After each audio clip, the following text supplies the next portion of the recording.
অনেক দিন আগের কথা। এক গ্রামে একটি ছেলে ছিল। সে তার চাচা আর চাচির সাথে থাকত। তার চাচি ছিল অনেক খারাপ। সে তাকে দিয়ে জোর করে কাজ করাত।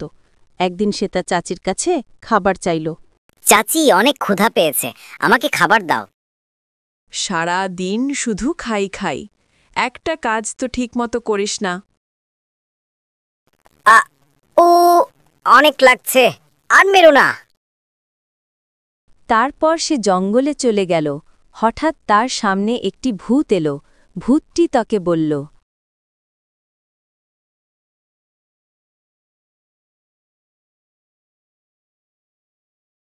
হাও মাও খাও, মানুষের গন্ধ পাও, তোকে আজ আমি ঘাড় মোটকে খাবো। এই মিচকে ওই বাচ্চাদিকে ছেড়ে দে। এই বাচ্চা,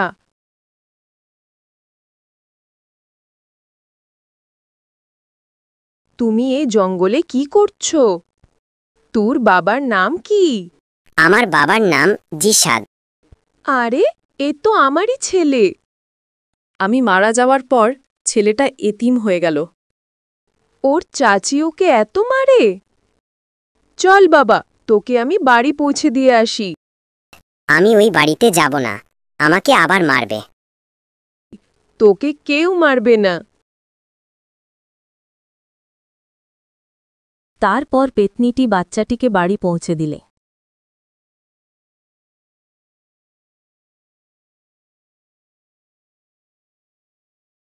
তুই আবার এই বাড়িতে এসেছিস? এই বাড়িতে থাকতে হলে কাজ করতে হবে। যা, এই কাপড়গুলো ধুয়ে আন। আমি কাপড় ধুয়ে আনছি। তারপর সে কাপড় ধোয়ার জন্য নদীতে চলে গেল।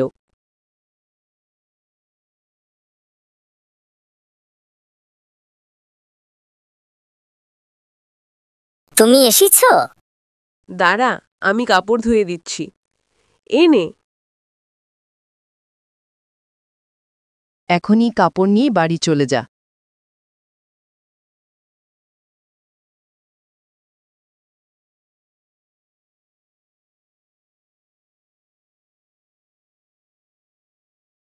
এত তাড়াতাড়ি কাপড় ধোয়া শেষ? যা, এবার ঝাড়ু দে।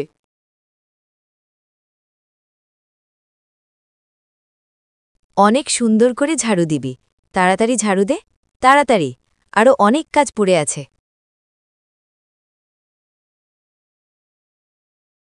এখনো তোর ঝাড়ু দেওয়া হয়নি। তোকে আজ মেরেই ফেলব। তোর এত বড় সাহস, তুই আমার ছেলেকে মারিস? আজ তোকে আমার হাত থেকে কেউ বাঁচাতে পারবে না। আমাকে ছেড়ে দাও, আমি আর ওকে মারব না। তুই যদি ওকে আবার মারিস, আমি আবার আসব।